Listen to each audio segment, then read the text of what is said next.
The book of 2 Samuel, chapter 1.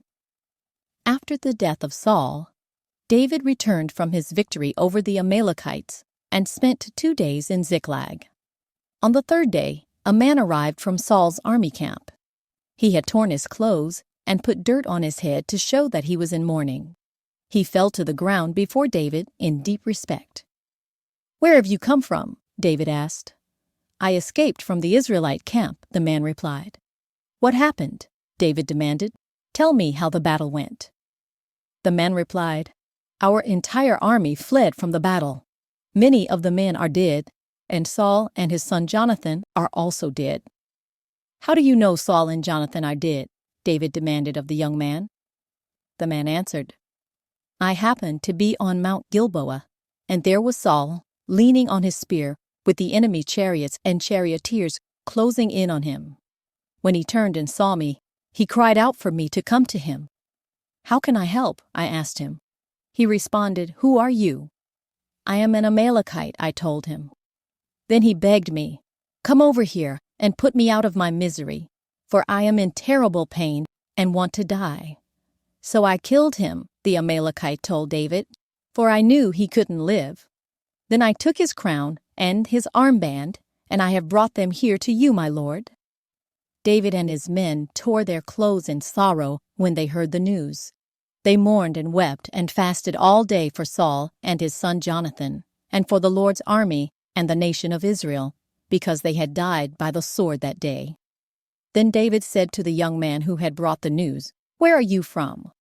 And he replied, "I am a foreigner, an Amalekite who lives in your land." "Why were you not afraid to kill the Lord's anointed one?" David asked.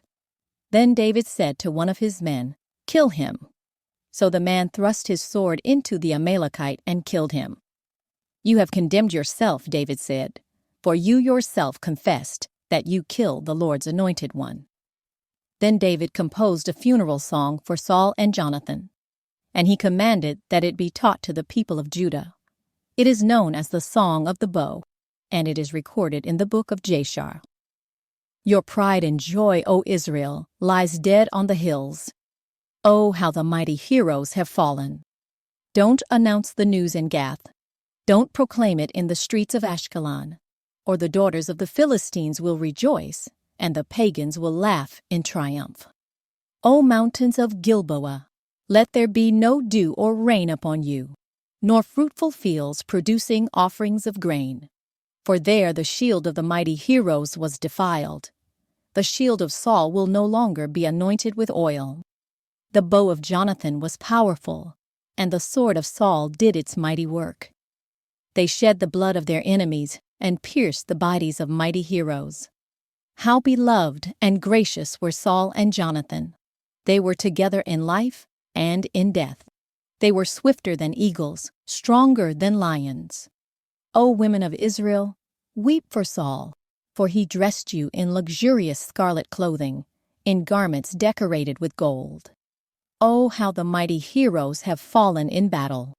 Jonathan lies dead on the hills. How I weep for you, my brother Jonathan. Oh, how much I loved you, and your love for me was deep, deeper than the love of women. Oh, how the mighty heroes have fallen. Stripped of their weapons, they lie dead."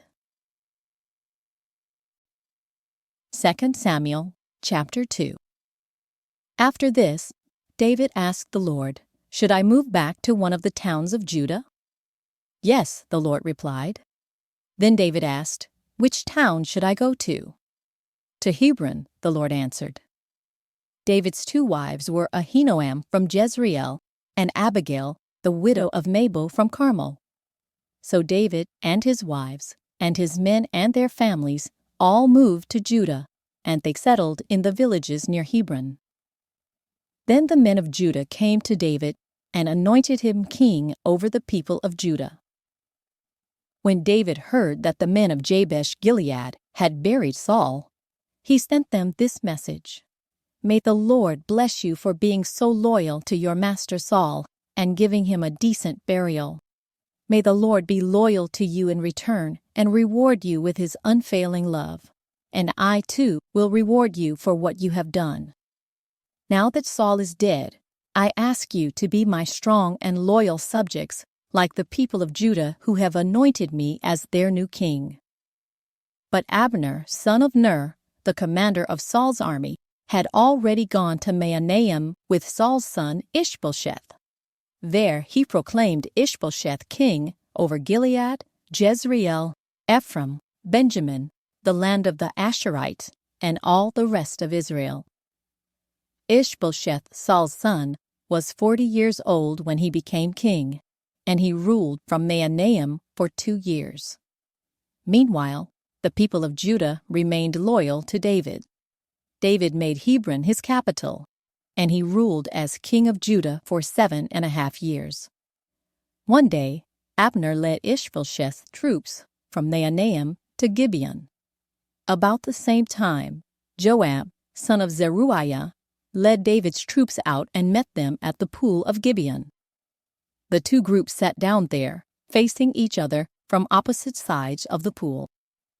Then Abner suggested to Joab, "Let's have a few of our warriors fight hand-to-hand here in front of us." "All right," Joab agreed. So 12 men were chosen to fight from each side. 12 men of Benjamin, representing Ishbosheth, son of Saul, and 12 representing David. Each one grabbed his opponent by the hair and thrust his sword into the other's side so that all of them died. So this place at Gibeon has been known ever since as the Field of Swords. A fierce battle followed that day, and Abner and the men of Israel were defeated by the forces of David. Joab, Abishai, and Asahel, the 3 sons of Zeruiah, were among David's forces that day. Asahel could run like a gazelle, and he began chasing Abner. He pursued him relentlessly, not stopping for anything. When Abner looked back and saw him coming, he called out, "Is that you, Asahel?" "Yes, it is," he replied. "Don't fight someone else," Abner warned. "Take on one of the younger men and strip him of his weapons." But Asahel kept right on chasing Abner. Again, Abner shouted to him, "Get away from here. I don't want to kill you. How could I ever face your brother Joab again?" But Asahel refused to turn back, so Abner thrust the butt end of his spear through Asahel's stomach, and the spear came out through his back. He stumbled to the ground and died there. And everyone who came by that spot stopped and stood still when they saw Asahel's lying there. When Joab and Abishai found out what had happened, they set out after Abner. The sun was just going down as they arrived at the hill of Ammah near Giah, along the road to the wilderness of Gibeon. Abner's troops from the tribe of Benjamin regrouped there at the top of the hill to take a stand.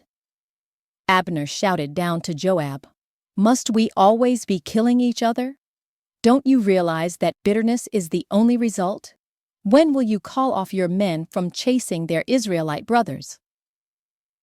Then Joab said, "God only knows what would have happened if you hadn't spoken, for we would have chased you all night if necessary." So Joab blew the ram's horn, and his men stopped chasing the troops of Israel.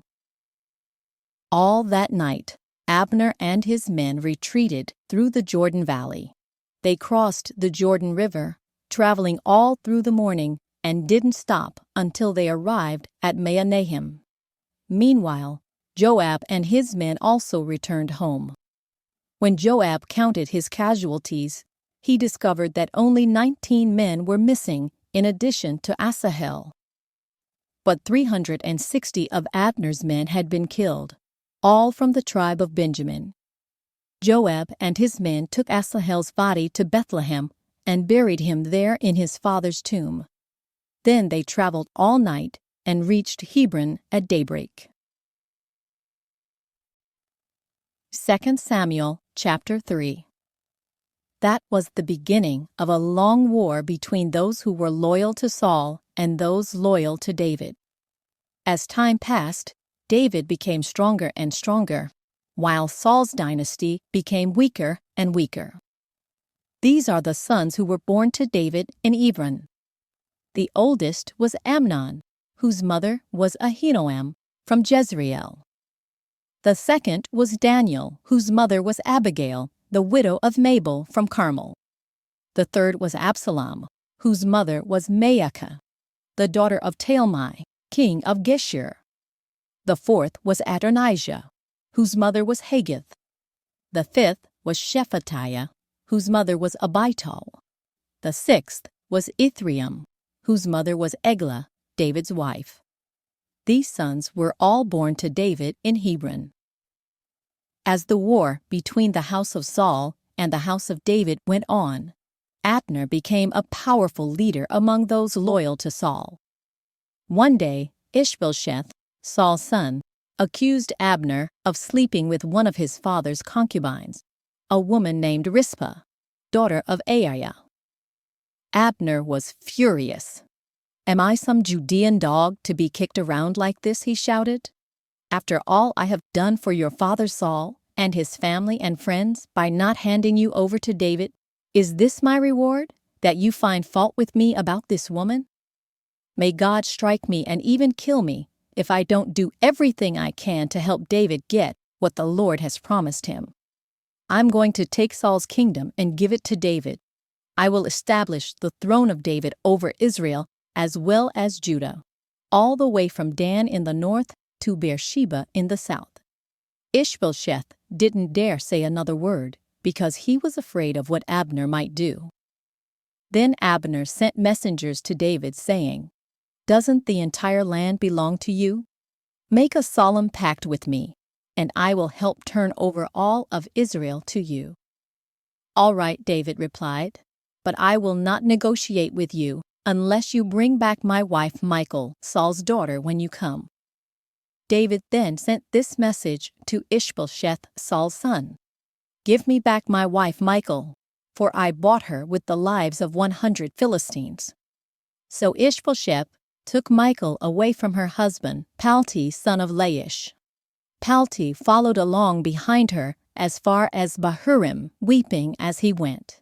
Then Abner told him, "Go back home." So Palti returned. Meanwhile, Abner had consulted with the elders of Israel. "For some time now," he told them, "you have wanted to make David your king. Now is the time. For the Lord has said, I have chosen David to save my people Israel from the hands of the Philistines and from all their other enemies." Abner also spoke with the men of Benjamin. Then he went to Hebron to tell David that all the people of Israel and Benjamin had agreed to support him. When Abner and 20 of his men came to Hebron, David entertained them with a great feast. Then Abner said to David, "Let me go and call an assembly of all Israel to support my lord the king. They will make a covenant with you to make you their king, and you will rule over everything your heart desires." So David sent Abner safely on his way. But just after David had sent Abner away in safety, Joab and some of David's troops returned from a raid, bringing much plunder with them. When Joab arrived, he was told that Abner had just been there visiting the king and had been sent away in safety. Joab rushed to the king and demanded, "What have you done? What do you mean by letting Abner get away? You know perfectly well that he came to spy on you and find out everything you're doing." Joab then left David and sent messengers to catch up with Abner, asking him to return. They found him at the well of Sirah and brought him back, though David knew nothing about it. When Abner arrived back at Hebron, Joab took him aside at the gateway as if to speak with him privately. But then he stabbed Abner in the stomach and killed him in revenge for killing his brother Asahel. When David heard about it, he declared, "I vow by the Lord that I and my kingdom are forever innocent of this crime against Abner, son of Ner. Joab and his family are the guilty ones. May the family of Joab be cursed in every generation with a man who has open sores or leprosy, or who walks on crutches, or dies by the sword, or begs for food." So Joab and his brother Abishai killed Abner because Abner had killed their brother Asahel at the battle of Gibeon. Then David said to Joab and all those who were with him, Tear your clothes and put on burlap. Mourn for Abner." And King David himself walked behind the procession to the grave. They buried Abner in Hebron, and the king and all the people wept at his graveside. Then the king sang this funeral song for Abner. "Should Abner have died as fools die? Your hands were not bound, your feet were not chained. No, you were murdered, the victim of a wicked plot." All the people wept again for Abner. David had refused to eat anything on the day of the funeral, and now everyone begged him to eat. But David had made a vow saying, "May God strike me and even kill me if I eat anything before sundown." This pleased the people very much. In fact, everything the king did pleased them. So everyone in Judah and all Israel understood that David was not responsible for Abner's murder. Then King David said to his officials, "Don't you realize that a great commander has fallen today in Israel? And even though I am the anointed king, these two sons of Zeruiah, Joab and Abishai, are too strong for me to control. So may the Lord repay these evil men for their evil deeds." 2 Samuel chapter 4. When Ishbosheth, Saul's son, heard about Abner's death at Hebron, he lost all courage, and all Israel became paralyzed with fear. Now there were two brothers, Baanah and Rechab, who were captains of Ishbosheth's raiding parties. They were sons of Rimmon, a member of the tribe of Benjamin who lived in Beeroth. The town of Beeroth is now part of Benjamin's territory because the original people of Beeroth fled to Gittaim, where they still live as foreigners. Saul's son Jonathan had a son named Mephibosheth, who was crippled as a child. He was 5 years old when the report came from Jezreel that Saul and Jonathan had been killed in battle. When the child's nurse heard the news, she picked him up and fled. But as she hurried away, she dropped him, and he became crippled. One day Rechab and Baanah, the sons of Rimmon from Beeroth, went to Ishbosheth's house around noon as he was taking his midday rest. The doorkeeper, who had been sipping wheat, became drowsy and fell asleep. So Rechab and Baanah slipped past her. They went into the house and found Ishbosheth sleeping on his bed. They struck and killed him and cut off his head. Then, taking his head with them, they fled across the Jordan Valley through the night. When they arrived at Hebron, they presented Ishbosheth's head to David. "Look," they exclaimed to the king, "here is the head of Ishbosheth, the son of your enemy Saul, who tried to kill you. Today the Lord has given my lord the king revenge on Saul and his entire family." But David said to Rechab and Baanah, "The Lord who saves me from all my enemies is my witness. Someone once told me Saul is dead, thinking he was bringing me good news. But I seized him and killed him at Ziklag. That's the reward I gave him for his news. How much more should I reward evil men who have killed an innocent man in his own house and on his own bed? Shouldn't I hold you responsible for his blood and rid the earth of you?" So David ordered his young men to kill them, and they did. They cut off their hands and feet and hung their bodies beside the pool in Hebron. Then they took Ishbosheth's head and buried it in Abner's tomb in Hebron. 2 Samuel chapter 5. Then all the tribes of Israel went to David at Hebron and told him, "We are your own flesh and blood. In the past, when Saul was our king, you were the one who really led the forces of Israel. And the Lord told you, 'You will be the shepherd of my people Israel. You will be Israel's leader.'" So there at Hebron, King David made a covenant before the Lord with all the elders of Israel, and they anointed him king of Israel. David was 30 years old when he began to reign, and he reigned 40 years in all. He had reigned over Judah from Hebron for 7 years and 6 months. And from Jerusalem, he reigned over all Israel and Judah for 33 years. David then led his men to Jerusalem to fight against the Jebusites, the original inhabitants of the land who were living there. The Jebusites taunted David, saying, "You'll never get in here. Even the blind and lame could keep you out." For the Jebusites thought they were safe. But David captured the fortress of Zion, which is now called the City of David. On the day of the attack, David said to his troops, "I hate those lame and blind Jebusites.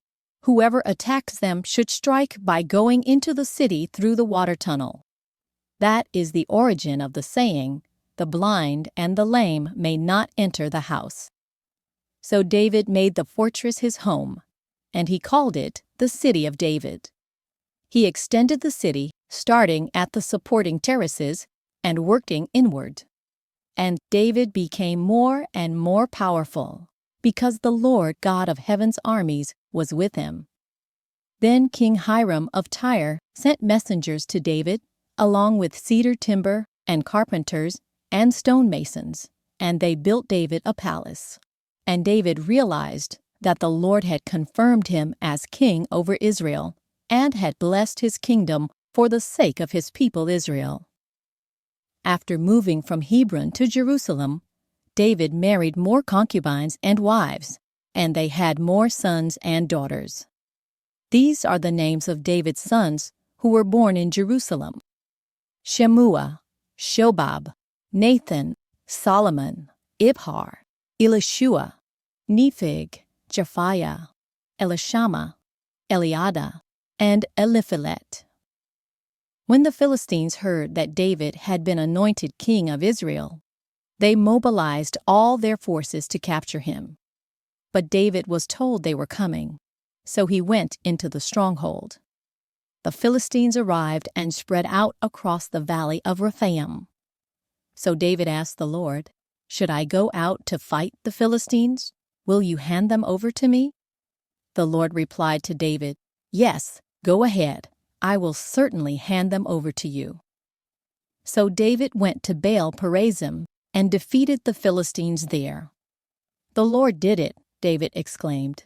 "He burst through my enemies like a raging flood." So he named that place Baal Perazim, which means the Lord who bursts through. The Philistines had abandoned their idols there, so David and his men confiscated them. But after a while, the Philistines returned and again spread out across the valley of Rephaim. And again David asked the Lord what to do. "Do not attack them straight on," the Lord replied. "Instead, circle around behind and attack them near the poplar trees. When you hear a sound like marching feet in the tops of the poplar trees, be on the alert. That will be the signal that the Lord is moving ahead of you to strike down the Philistine army." So David did what the Lord commanded, and he struck down the Philistines all the way from Gibeon to Gezer. 2 Samuel chapter 6. Then David again gathered all the elite troops in Israel, 30,000 in all. He led them to Baalah of Judah to bring back the ark of God, which bears the name of the Lord of heaven's armies, who is enthroned between the cherubim.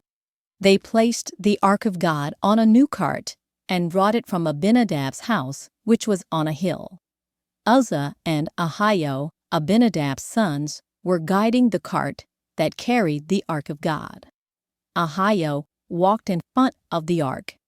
David and all the people of Israel were celebrating before the Lord, singing songs and playing all kinds of musical instruments, lyres, harps, tambourines, castanets, and cymbals. But when they arrived at the threshing floor of Nacon, the oxen stumbled, and Uzzah reached out his hand and steadied the ark of God. Then the Lord's anger was aroused against Uzzah, and God struck him dead because of this. So Uzzah died right there beside the ark of God.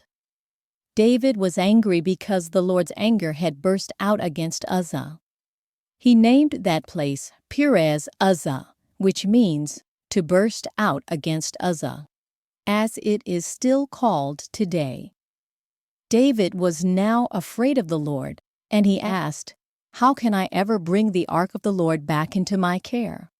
So David decided not to move the ark of the Lord into the city of David. Instead, he took it to the house of Obed-Edom of Gath. The ark of the Lord remained there in Obed-Edom's house for 3 months, and the Lord blessed Obed-Edom and his entire household. Then King David was told, "The Lord has blessed Obed-Edom's household and everything he has because of the ark of God." So David went there and brought the ark of God from the house of Obed-Edom to the city of David with a great celebration. After the men who were carrying the ark of the Lord had gone 6 steps, David sacrificed a bull and a fattened calf. And David danced before the Lord with all his might, wearing a priestly garment. So David and all the people of Israel brought up the ark of the Lord with shouts of joy and the blowing of ram's horns. But as the ark of the Lord entered the city of David, Michal, the daughter of Saul, looked down from her window. When she saw King David leaping and dancing before the Lord, she was filled with contempt for him. They brought the ark of the Lord and set it in its place inside the special tent David had prepared for it. And David sacrificed burnt offerings and peace offerings to the Lord. When he had finished his sacrifices, David blessed the people in the name of the Lord of heaven's armies. Then he gave to every Israelite man and woman in the crowd a loaf of bread, a cake of dates, and a cake of raisins.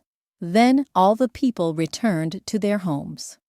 When David returned home to bless his own family, Michal, the daughter of Saul, came out to meet him.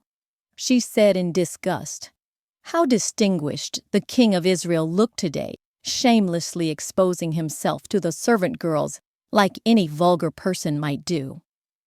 David retorted to Michal, "I was dancing before the Lord, who chose me above your father and all his family. He appointed me as the leader of Israel, the people of the Lord. So I celebrate before the Lord. Yes, and I am willing to look even more foolish than this, even to be humiliated in my own eyes. But those servant girls you mentioned will indeed think I am distinguished." So Michal, the daughter of Saul, remained childless throughout her entire life. 2 Samuel chapter 7. When King David was settled in his palace, and the Lord had given him rest from all the surrounding enemies, the king summoned Nathan the prophet. "Look," David said, "I am living in a beautiful cedar palace, but the ark of God is out there in a tent."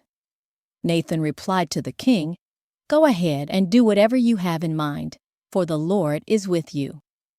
But that same night, the Lord said to Nathan, "Go and tell my servant David, this is what the Lord has declared. Are you the one to build a house for me to live in? I have never lived in a house from the day I brought the Israelites out of Egypt until this very day. I have always moved from one place to another with a tent and a tabernacle as my dwelling. Yet no matter where I have gone with the Israelites, I have never once complained to Israel's tribal leaders, the shepherds of my people Israel. I have never asked them, 'Why haven't you built me a beautiful cedar house?' Now, go and say to my servant David, 'This is what the Lord of heaven's armies has declared. I took you from tending sheep in the pasture and selected you to be the leader of my people Israel. I have been with you wherever you have gone, and I have destroyed all your enemies before your eyes. Now I will make your name as famous as anyone who has ever lived on the earth, and I will provide a homeland for my people Israel, planting them in a secure place where they will never be disturbed. Evil nations won't oppress them as they've done in the past, starting from the time I appointed judges to rule my people Israel. And I will give you rest from all your enemies. Furthermore, the Lord declares that He will make a house for you, a dynasty of kings.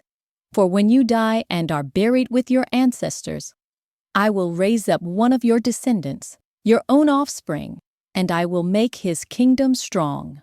He is the one who will build a house, a temple for my name, and I will secure his royal throne forever. I will be his father, and he will be my son. If he sins, I will correct and discipline him with the rod, like any father would do. But my favor will not be taken from him as I took it from Saul, whom I removed from your sight. Your house and your kingdom will continue before me for all time, and your throne will be secure forever." So Nathan went back to David and told him everything the Lord had said in this vision. Then King David went in and sat before the Lord and prayed, "Who am I, O sovereign Lord, and what is my family, that you have brought me this far? And now, sovereign Lord, in addition to everything else, you speak of giving your servant a lasting dynasty. Do you deal with everyone this way, O sovereign Lord?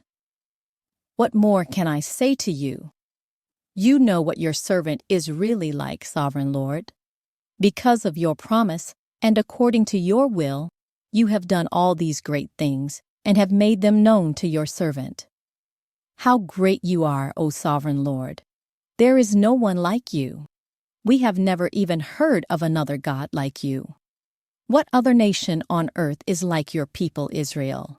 What other nation, O God, have you redeemed from slavery to be your own people? You made a great name for yourself when you redeemed your people from Egypt. You performed awesome miracles and drove out the nations and gods that stood in their way. You made Israel your very own people forever, and you, O Lord, became their God. And now, O Lord God, I am your servant. Do as you have promised concerning me and my family. Confirm it as a promise that will last forever. And may your name be honored forever, so that everyone will say, 'The Lord of heaven's armies is God over Israel.' And may the house of your servant David continue before you forever.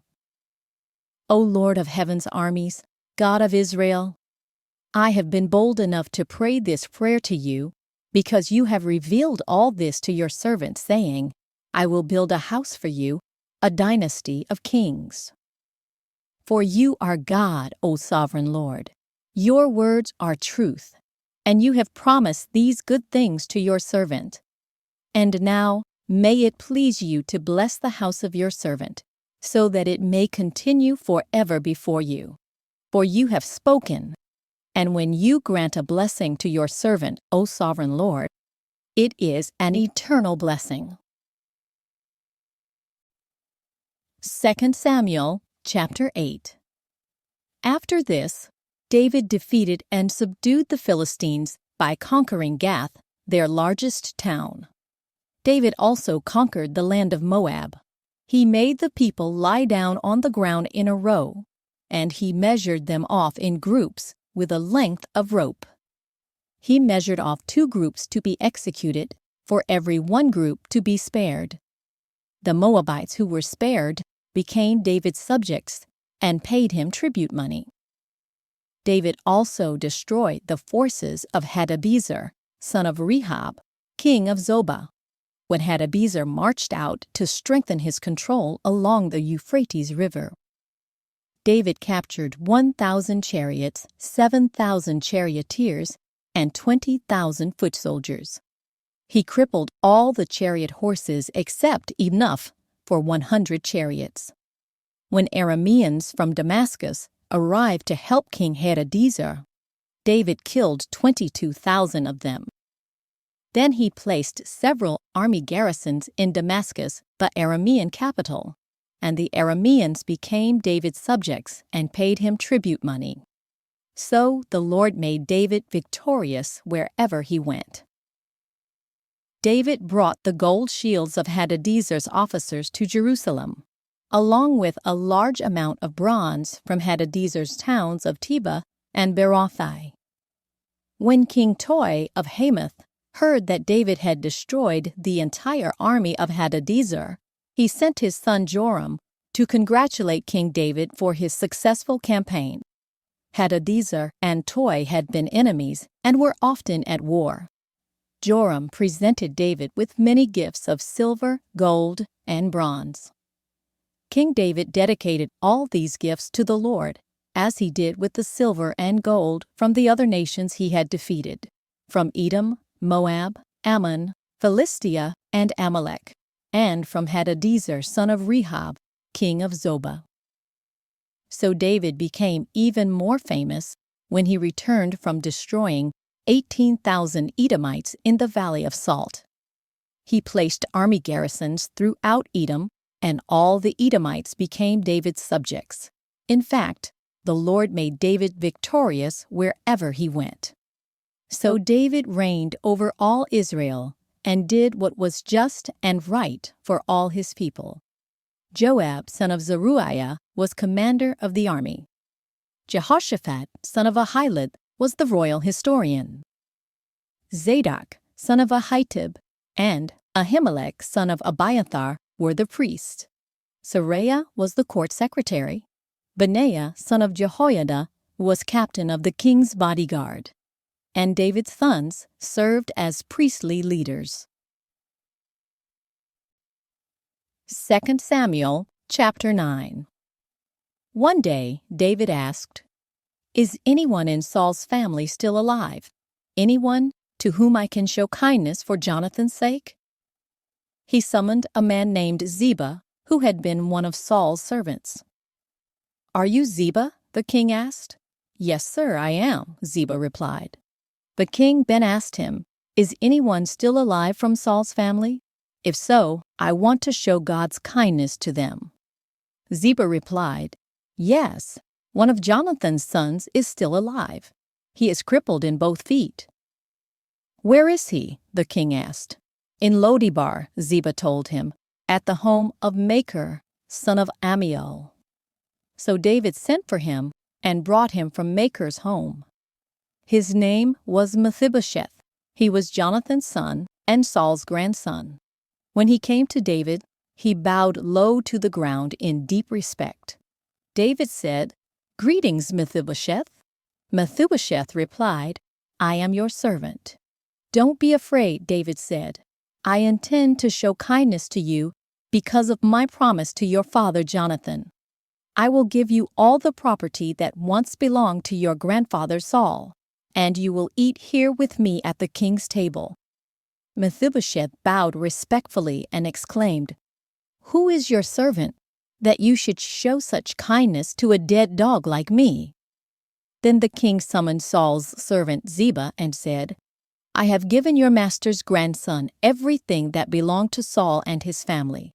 You and your sons and servants are to farm the land for him to produce food for your master's household. But Mephibosheth, your master's grandson, will eat here at my table." Ziba had 15 sons and 20 servants. Ziba replied, "Yes, my lord the king, I am your servant, and I will do all that you have commanded."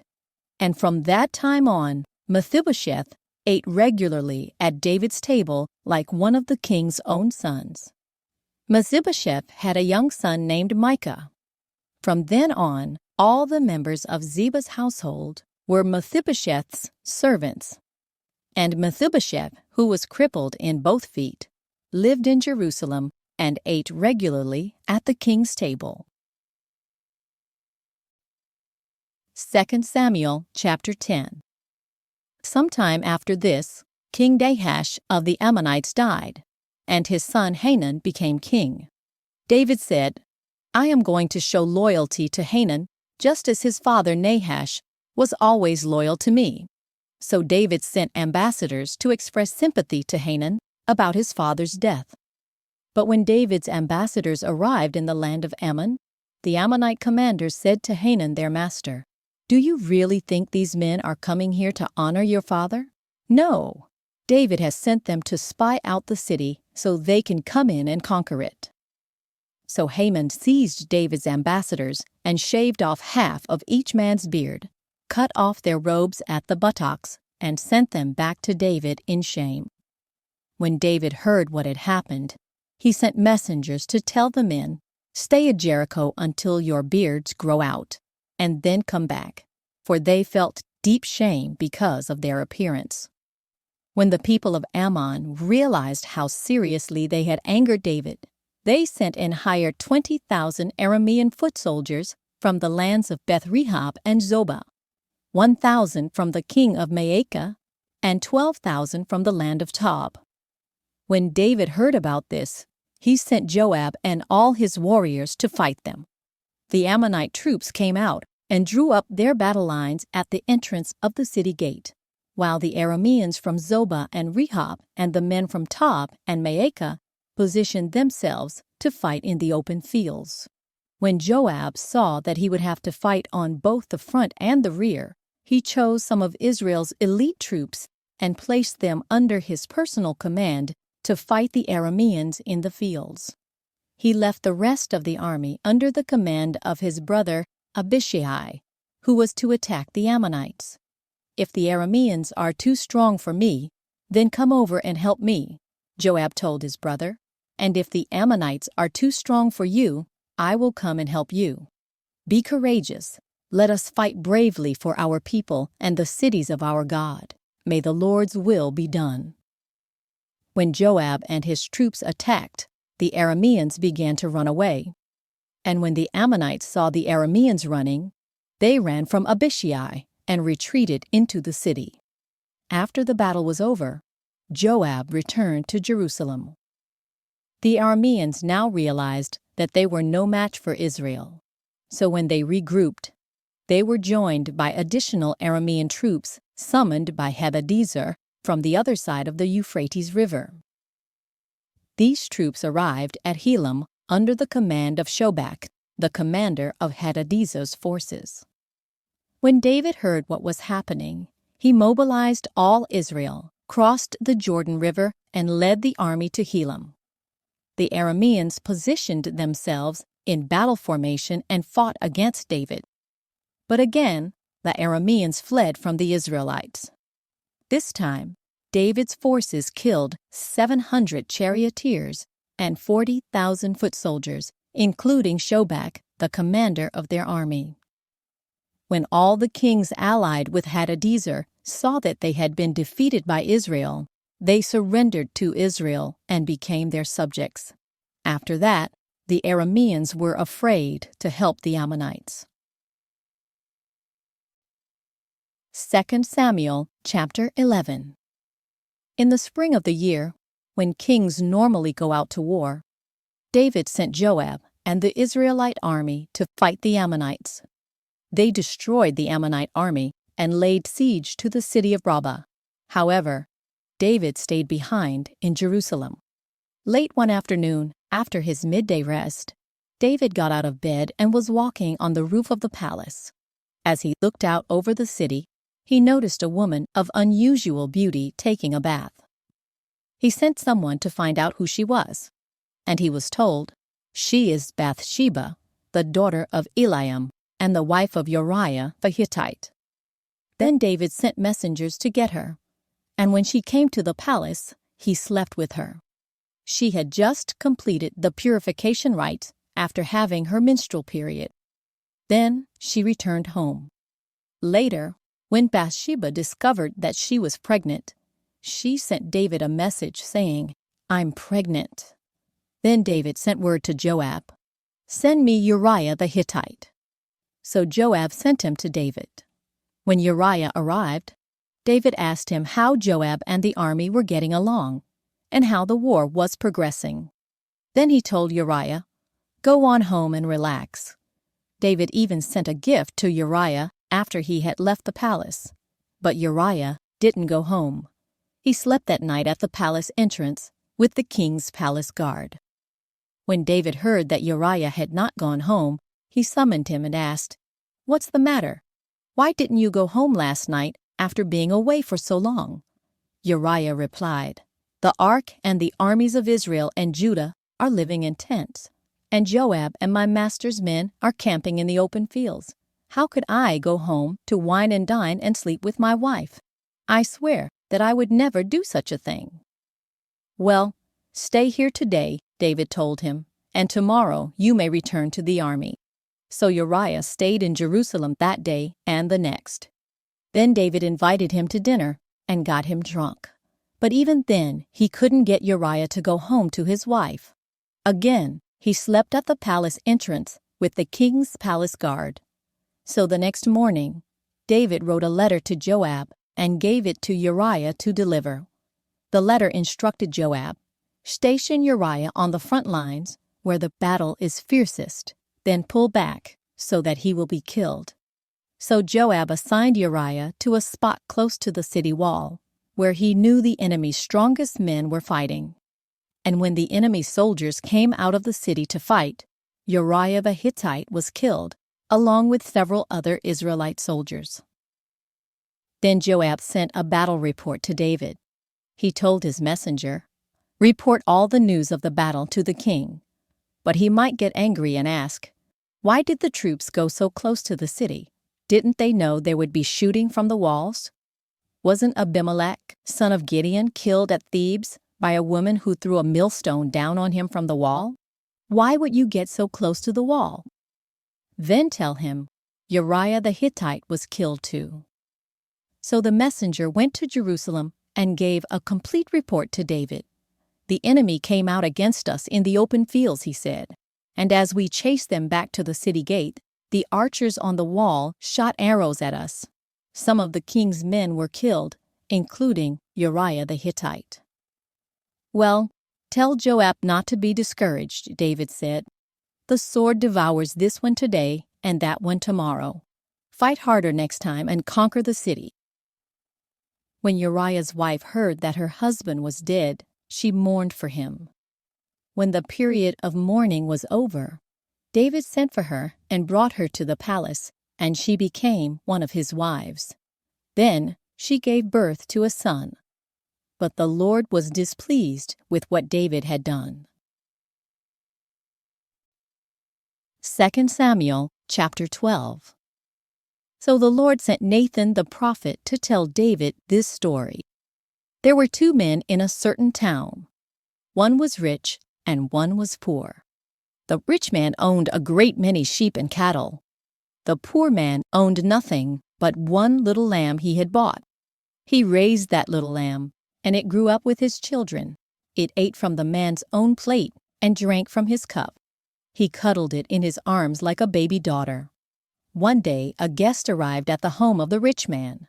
But instead of killing an animal from his own flock or herd, he took the poor man's lamb and killed it and prepared it for his guest. David was furious. "As surely as the Lord lives," he vowed, "any man who would do such a thing deserves to die. He must repay 4 lambs to the poor man for the one he stole and for having no pity." Then Nathan said to David, "You are that man. The Lord, the God of Israel, says, I anointed you king of Israel and saved you from the power of Saul. I gave you your master's house and his wives and the kingdoms of Israel and Judah. And if that had not been enough, I would have given you much, much more. Why then have you despised the word of the Lord and done this horrible deed?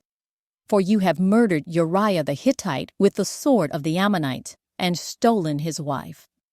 From this time on, your family will live by the sword because you have despised me by taking Uriah's wife to be your own.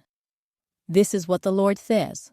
Because of what you have done, I will cause your own household to rebel against you. I will give your wives to another man before your very eyes, and he will go to bed with them in public view.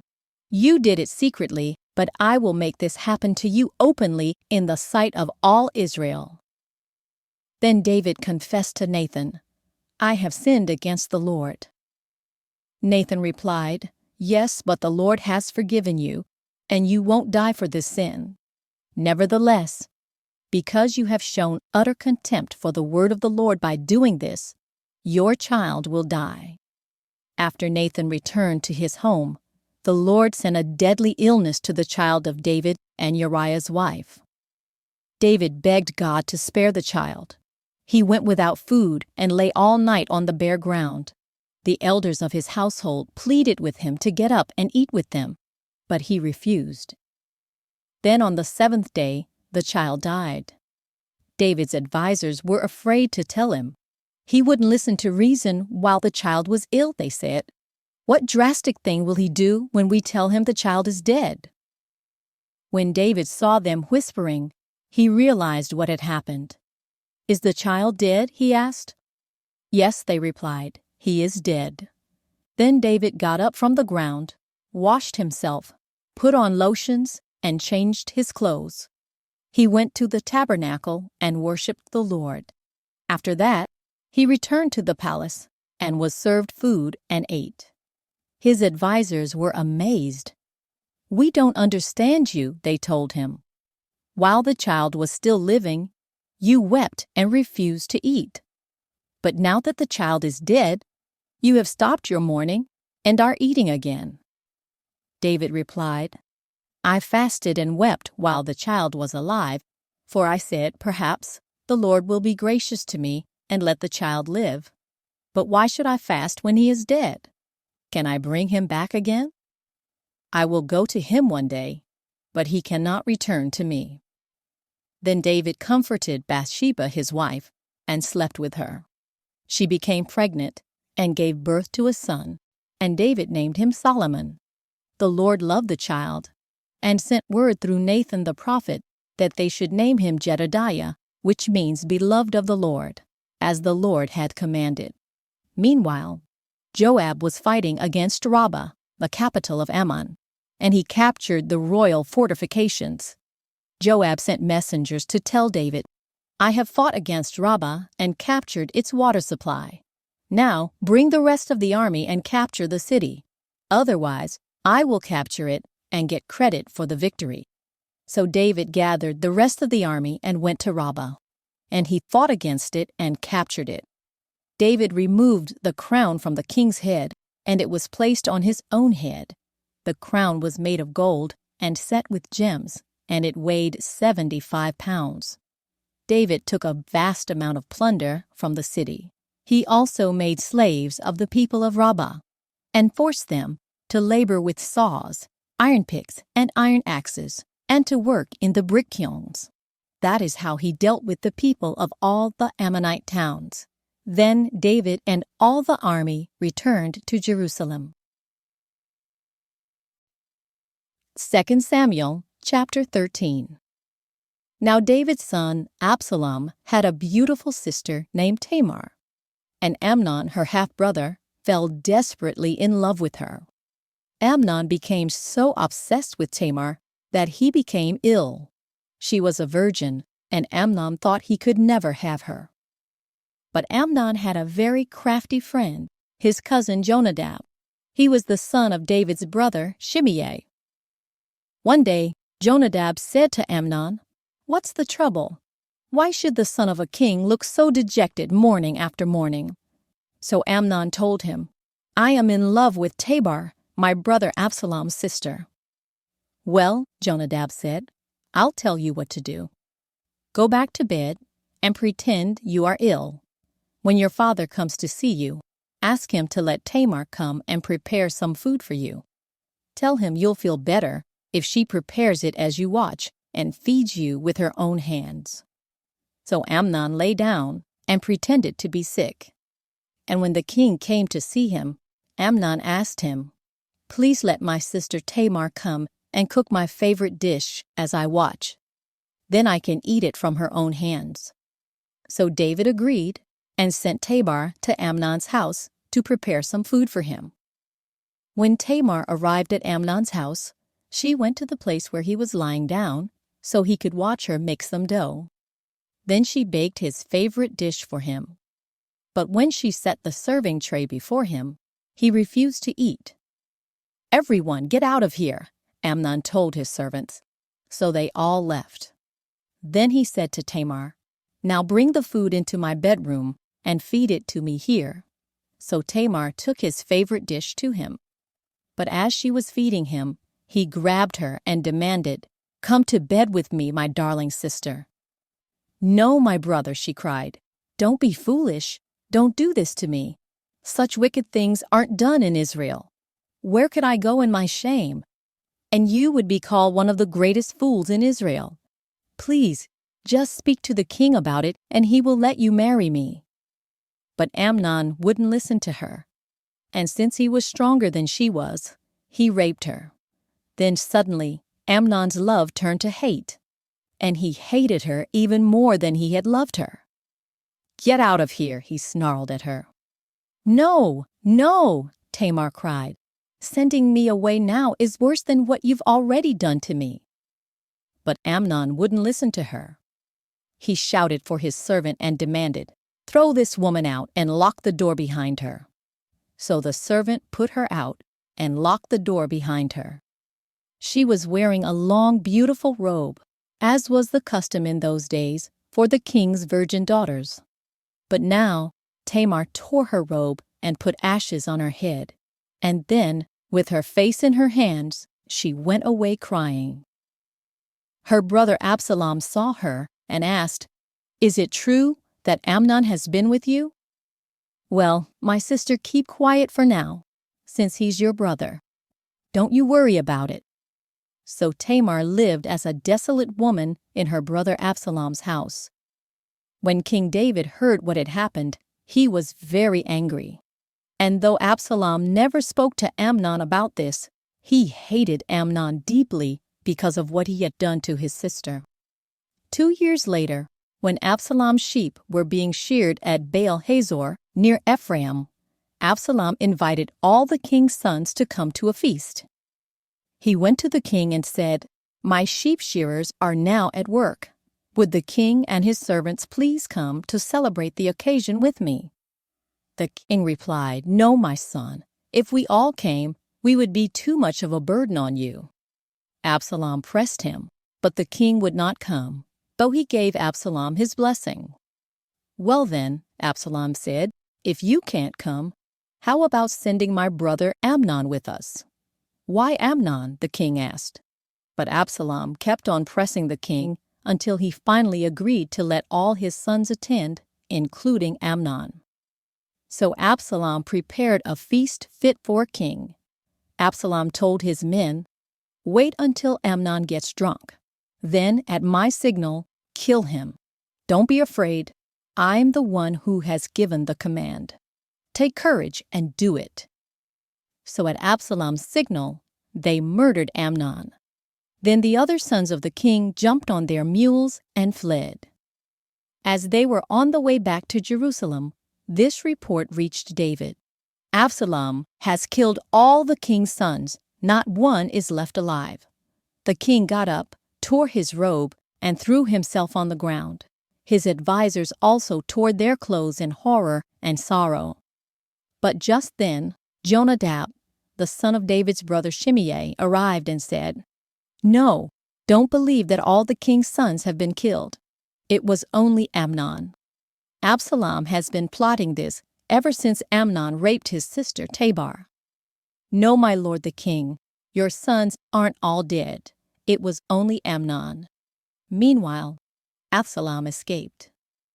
Then the watchman on the Jerusalem wall saw a great crowd coming down the hill on the road from the west. He ran to tell the king, "I see a crowd of people coming from the Horonaim road along the side of the hill." "Look," Jonadab told the king, "there they are now. The king's sons are coming, just as I said." They soon arrived, weeping and sobbing, and the king and all his servants wept bitterly with them. And David mourned many days for his son Amnon. Absalom fled to his grandfather Talmai, son of Ammihud, the king of Geshur. He stayed there in Geshur for 3 years. And King David, now reconciled to Amnon's death, longed to be reunited with his son Absalom. 2 Samuel chapter 14. Joab realized how much the king longed to see Absalom. So he sent for a woman from Tekoa, who had a reputation for great wisdom. He said to her, "Pretend you are in mourning. Wear mourning clothes and don't put on lotions. Act like a woman who has been mourning for the dead for a long time. Then go to the king and tell him the story I am about to tell you." Then Joab told her what to say. When the woman from Tekoa approached the king, she bowed with her face to the ground in deep respect and cried out, "O king, help me!" "What's the trouble?" the king asked. "Alas, I am a widow," she replied. "My husband is dead. My 2 sons had a fight out in the field, and since no one was there to stop it, one of them was killed. Now the rest of the family is demanding, 'Let us have your son. We will execute him for murdering his brother.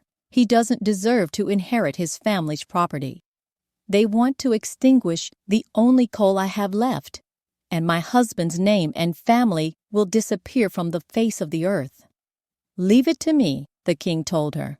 "Go home, and I'll see to it that no one touches him." "Oh, thank you, my lord the king," the woman from Tekoa replied. "If you are criticized for helping me, let the blame fall on me and on my father's house, and let the king and his throne be innocent." "If anyone objects," the king said, "bring him to me. I can assure you he will never harm you again." Then she said, "Please swear to me by the Lord your God that you won't let anyone take vengeance against my son. I want no more bloodshed." "As surely as the Lord lives," he replied, "not a hair on your son's head will be disturbed." "Please allow me to ask one more thing of my lord the king," she said. "Go ahead and speak," he responded. She replied, "Why don't you do as much for the people of God as you have promised to do for me? You have convicted yourself in making this decision because you have refused to bring home your own banished son. All of us must die eventually. Our lives are like water spilled out on the ground, which cannot be gathered up again. But God does not just sweep life away. Instead, He devises ways to bring us back when we have been separated from Him. I have come to plead with my lord the king because people have threatened me. I said to myself, perhaps the king will listen to me and rescue us from those who would cut us off from the inheritance God has given us. Yes, my lord the king will give us peace of mind again. I know that you are like an angel of God in discerning good from evil. May the Lord your God be with you." "I must know one thing," the king replied, "and tell me the truth." "Yes, my lord the king," she responded. "Did Joab put you up to this?" And the woman replied, "My lord the king, how can I deny it? Nobody can hide anything from you." "Yes, Joab sent me and told me what to say. He did it to place the matter before you in a different light. But you are as wise as an angel of God, and you understand everything that happens among us." So the king sent for Joab and told him, "All right, go and bring back the young man Absalom." Joab bowed with his face to the ground in deep respect and said, "At last I know that I have gained your approval, my lord the king, for you have granted me this request." Then Joab went to Geshur and brought Absalom back to Jerusalem. But the king gave this order, "Absalom may go to his own house, but he must never come into my presence." So Absalom did not see the king. Now Absalom was praised as the most handsome man in all Israel. He was flawless from head to foot. He cut his hair only once a year, and then only because it was so heavy. When he weighed it out, he came to 5 pounds. He had 3 sons and 1 daughter. His daughter's name was Tamar, and she was very beautiful. Absalom lived in Jerusalem for 2 years, but he never got to see the king. Then Absalom sent for Joab to ask him to intercede for him, but Joab refused to come. Absalom sent for him a second time, but again Joab refused to come. So Absalom said to his servants, "Go and set fire to Joab's barley field, the field next to mine."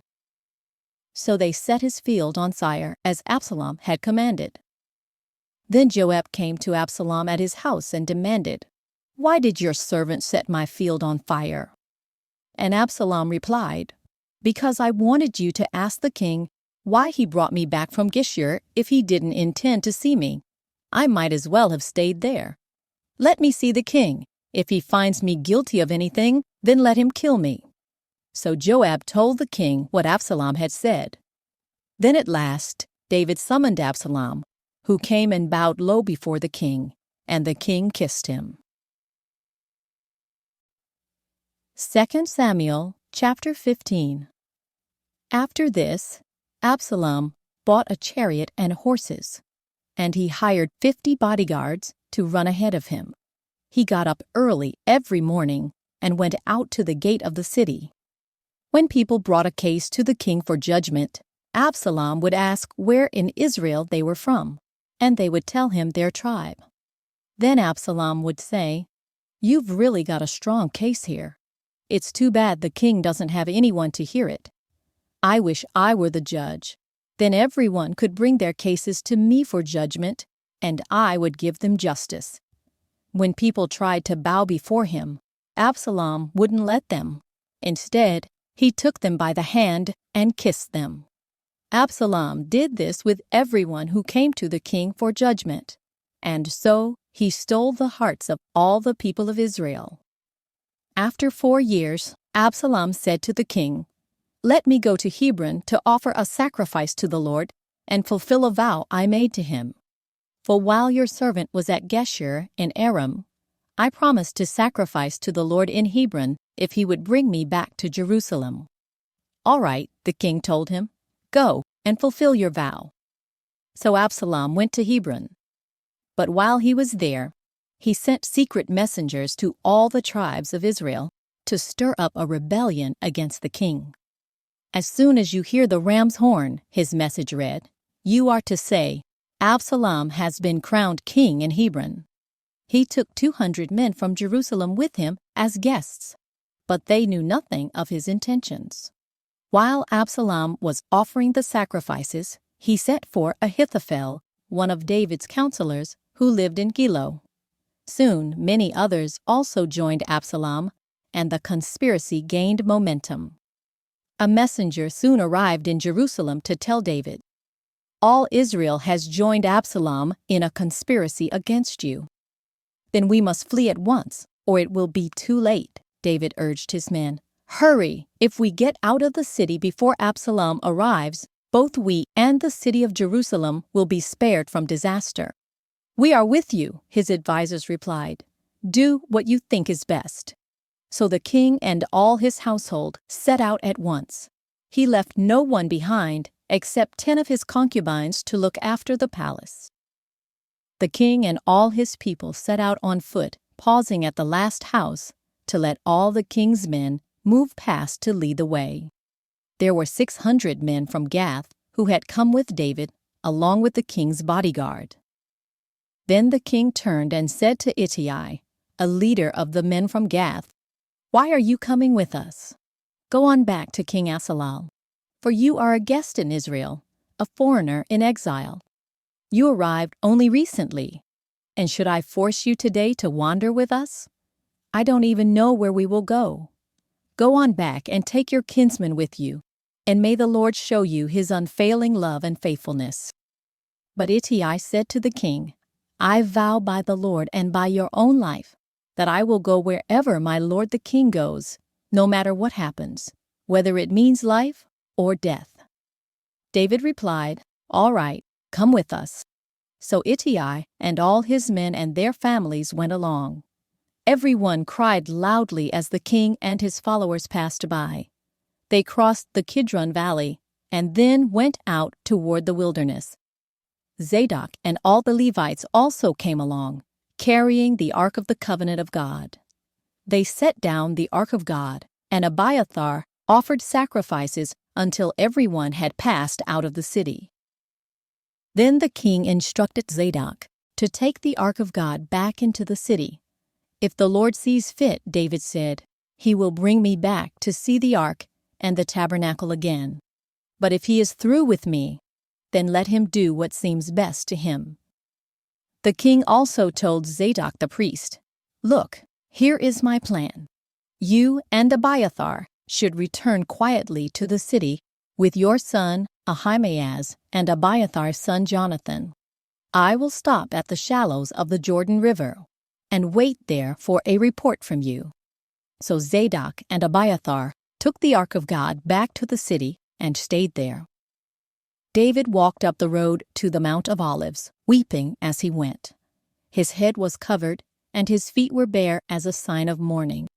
And the people who were with him covered their heads and wept as they climbed the hill. When someone told David that his adviser Ahithophel was now backing Absalom, David prayed, "O Lord, let Ahithophel give Absalom foolish advice."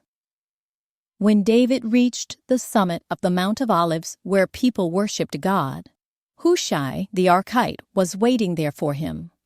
Hushai had torn his clothing and put dirt on his head as a sign of mourning. But David told him, "If you go with me, you will only be a burden. Return to Jerusalem and tell Absalom, 'I will now be your adviser, O king, just as I was your father's adviser in the past.' Then you can frustrate and counter Ahithophel's advice. Zadok and Abiathar the priests will be there. Tell them about the plans being made in the king's palace, and they will send their sons Ahimaaz and Jonathan to tell me what is going on." So David's friend Hushai returned to Jerusalem, getting there just as Absalom arrived. 2 Samuel chapter 16. When David had gone a little beyond the summit of the Mount of Olives, Ziba, the servant of Mephibosheth, was waiting there for him. He had 2 donkeys loaded with 200 loaves of bread, 100 clusters of raisins, 100 bunches of summer fruit, and a wineskin full of wine. "What are these for?" the king asked Ziba. Ziba replied, "The donkeys are for the king's people to ride on, and the bread and summer fruit are for the young man to eat. The wine is for those who become exhausted in the wilderness." "And where is Mephibosheth, Saul's grandson?" the king asked him. "He stayed in Jerusalem," Ziba replied. "He said, 'Today I will get back the kingdom of my grandfather Saul.'" "In that case," the king told Ziba, "I give you everything Mephibosheth owns." "I bow before you," Ziba replied. "May I always be pleasing to you, my lord the king." As King David came to Bahurim, a man came out of the village cursing them. It was Shimei, son of Gera, from the same clan as Saul's family. He threw stones at the king and the king's officers and all the mighty warriors who surrounded him. "Get out of here, you murderer, you scoundrel," he shouted at David. "The Lord is paying you back for all the bloodshed in Saul's clan. You stole his throne, and now the Lord has given it to your son Absalom. At last, you will taste some of your own medicine, for you are a murderer." "Why should this dead dog curse my lord the king?" Abishai, son of Zeruiah, demanded. "Let me go over and cut off his head." "No," the king said. "Who asked your opinion, you sons of Zeruiah? If the Lord has told him to curse me, who are you to stop him?" Then David said to Abishai and to all his servants, "My own son is trying to kill me. Doesn't this relative of Saul have even more reason to do so? Leave him alone and let him curse, for the Lord has told him to do it. And perhaps the Lord will see that I am being wronged and will bless me because of these curses today." So David and his men continued down the road, and Shimei kept pace with them on a nearby hillside, cursing and throwing stones and dirt at David. The king and all who were with him grew weary along the way, so they rested when they reached the Jordan River. Meanwhile, Absalom and all the army of Israel arrived at Jerusalem, accompanied by Ahithophel. When David's friend Hushai the Archite arrived, he went immediately to see Absalom. "Long live the king!" he exclaimed. "Long live the king!"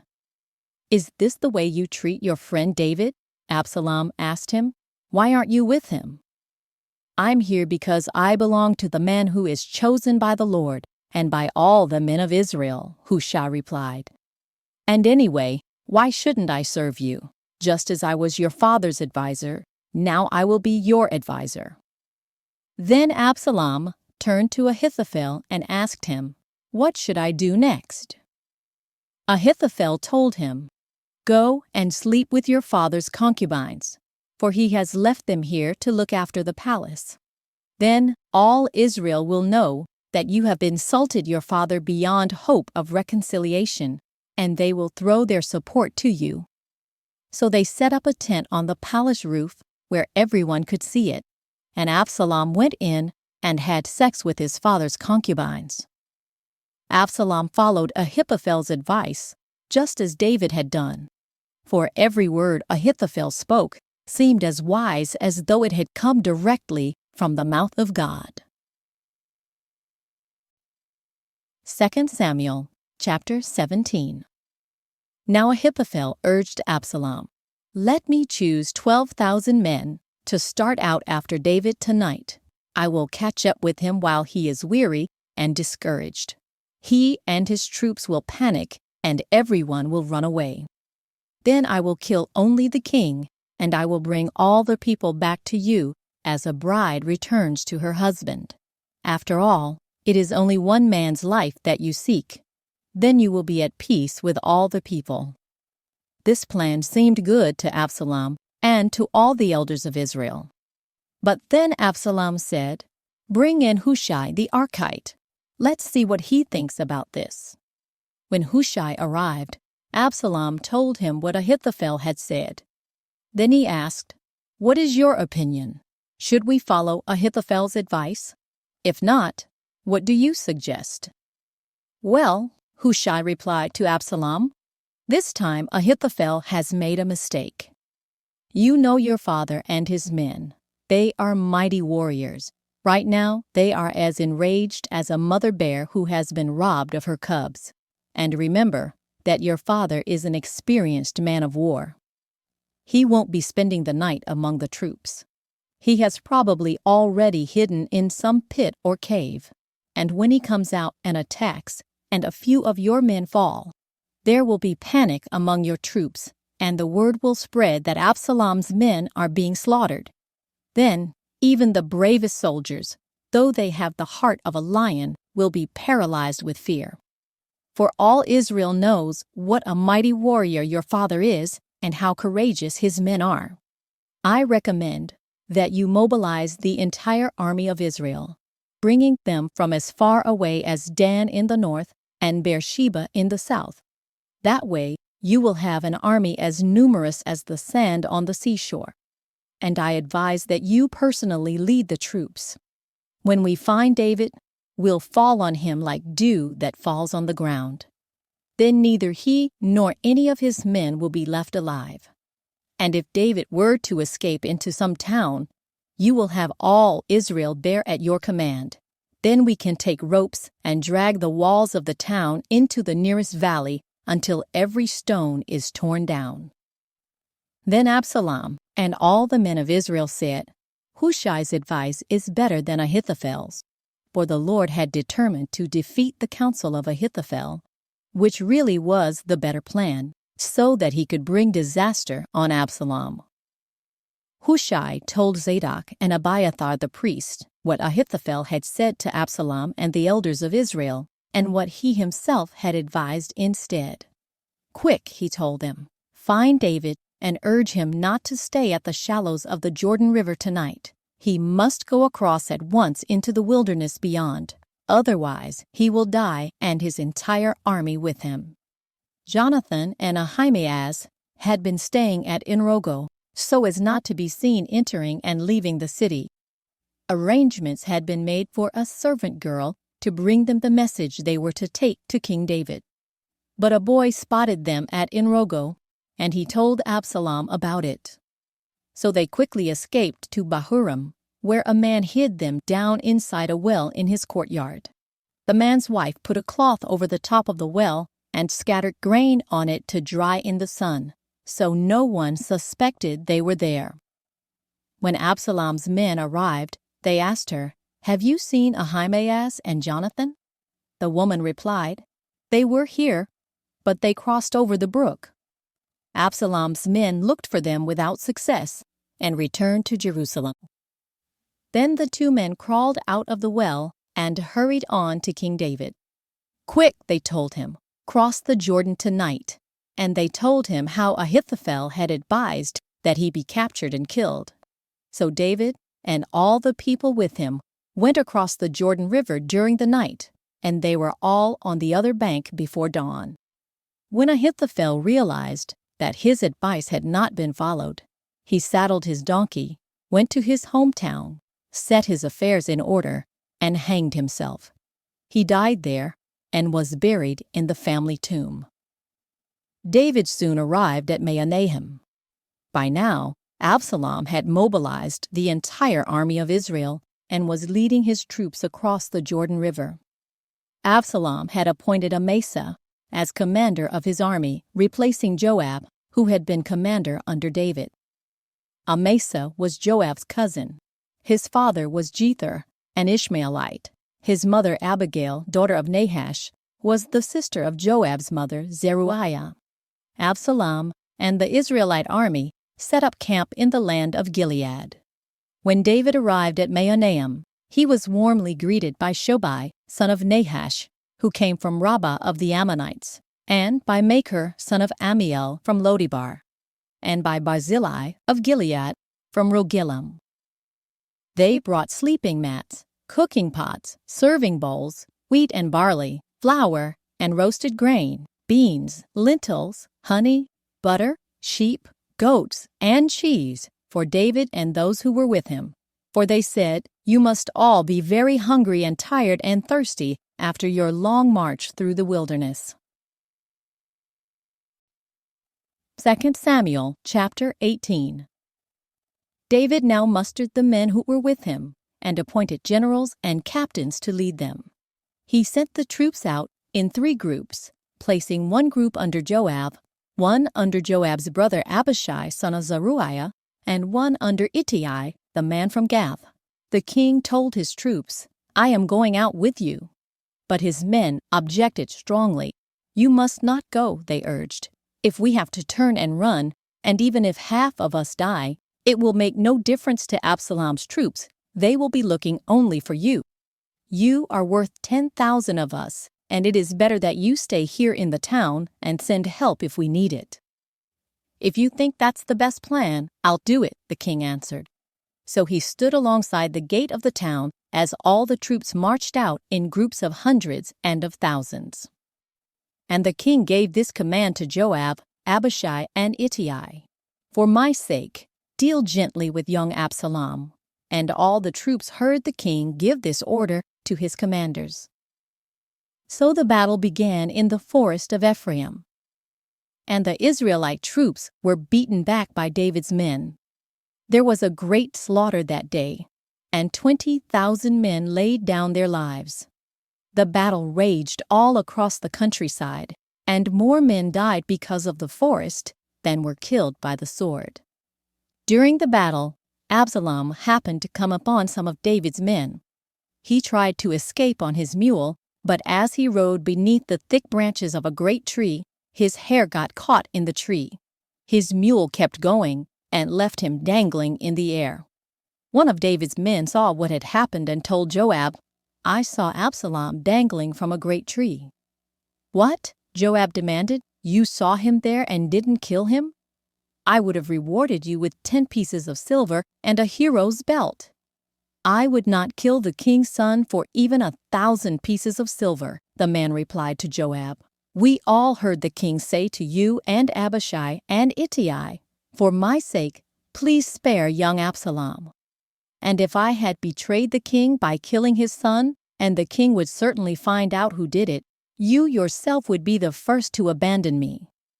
"Enough of this nonsense," Joab said. Then he took 3 daggers and plunged them into Absalom's heart as he dangled, still alive in the great tree. 10 of Joab's young armor-bearers then surrounded Absalom and killed him. Then Joab blew the ram's horn, and his men returned from chasing the army of Israel. They threw Absalom's body into a deep pit in the forest and piled a great heap of stones over it. And all Israel fled to their homes. During his lifetime, Absalom had built a monument to himself in the king's valley, for he said, "I have no son to carry on my name." He named the monument after himself, and it is known as Absalom's monument to this day. Then Zadok's son Ahimaaz said, "Let me run to the king with the good news that the Lord has rescued him from his enemies." "No," Joab told him. "It wouldn't be good news to the king that his son is dead. You can be my messenger another time, but not today." Then Joab said to a man from Ethiopia, "Go tell the king what you have seen." The man bowed and ran off. But Ahimaaz continued to plead with Joab, "Whatever happens, please let me go too." "Why should you go, my son?" Joab replied. "There will be no reward for your news." "Yes, but let me go anyway," he begged. Joab finally said, "All right, go ahead." So Ahimaaz took the less demanding route by way of the plain and ran to Mahanaim ahead of the Ethiopian. While David was sitting between the inner and outer gates of the town, the watchman climbed to the roof of the gateway by the wall. As he looked, he saw a lone man running toward them. He shouted the news down to David, and the king replied, "If he is alone, he has news." As the messenger came closer, the watchman saw another man running toward them. He shouted down, "Here comes another one." The king replied, "He also will have news." "The first man runs like Ahimaaz, son of Zadok," the watchman said. "He is a good man and comes with good news," the king replied. Then Ahimaaz cried out to the king, "Everything is all right." He bowed before the king with his face to the ground and said, "Praise to the Lord your God, who has handed over the rebels who dared to stand against my lord the king." "What about young Absalom?" the king demanded. "Is he all right?" Ahimaaz replied, "When Joab told me to come, there was a lot of commotion, but I didn't know what was happening." "Wait here," the king told him. So Ahimaaz stepped aside. Then the man from Ethiopia arrived and said, "I have good news for my lord the king. Today the Lord has rescued you from all those who rebelled against you." "What about young Absalom?" the king demanded. "Is he all right?"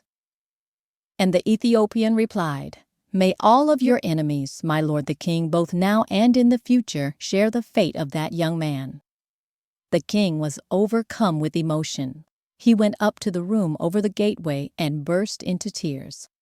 And as he went, he cried, "Oh, my son Absalom, my son Absalom! If only I had died instead of you, oh Absalom, my son, my son!" 2 Samuel chapter 19. Word soon reached Joab that the king was weeping and mourning for Absalom. As all the people heard of the king's deep grief for his son, the joy of that day's victory was turned into deep sadness. They crept back into the town that day as though they were ashamed and had deserted in battle. The king covered his face with his hands and kept on crying, "Oh, my son Absalom! Oh, Absalom, my son, my son!" Then Joab went to the king's room and said to him, "We save your life today, and the lives of your sons, your daughters, and your wives and concubines. Yet you act like this, making us feel ashamed of ourselves? You seem to love those who hate you and hate those who love you. You have made it clear today that your commanders and troops mean nothing to you. It seems that if Absalom had lived and all of us had died, you would be pleased.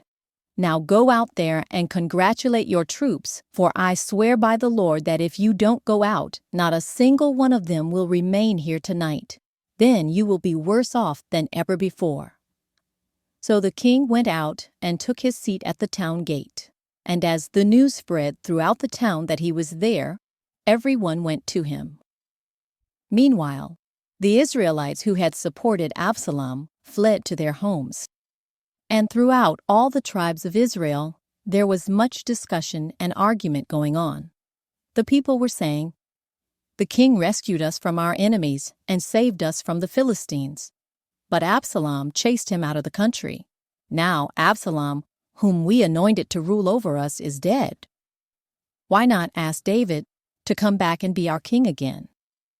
Then King David sent Zadok and Abiathar the priests to say to the elders of Judah, Why are you the last ones to welcome back the king into his palace? For I have heard that all Israel is ready. You are my relatives, my own tribe, my own flesh and blood. So why are you the last ones to welcome back the king?" And David told them to tell Amasa, "Since you are my own flesh and blood, like Joab, may God strike me and even kill me if I do not appoint you as commander of my army in his place." Then Amasa convinced all the men of Judah, and they responded unanimously.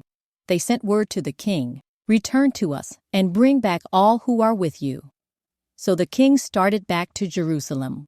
And when he arrived at the Jordan River, the people of Judah came to Gilgal to meet him and escort him across the river. Shimei, son of Gera, the man from Bahurim in Benjamin, hurried across with the men of Judah to welcome King David. 1,000 other men from the tribe of Benjamin were with him, including Ziba, the chief servant of the house of Saul, and Ziba's 15 sons and 20 servants. They rushed down to the Jordan to meet the king. They crossed the shallows of the Jordan to bring the king's household across the river, helping him in every way they could. As the king was about to cross the river, Shimei fell down before him. "My lord the king, please forgive me," he pleaded. "Forget the terrible thing your servant did when you left Jerusalem.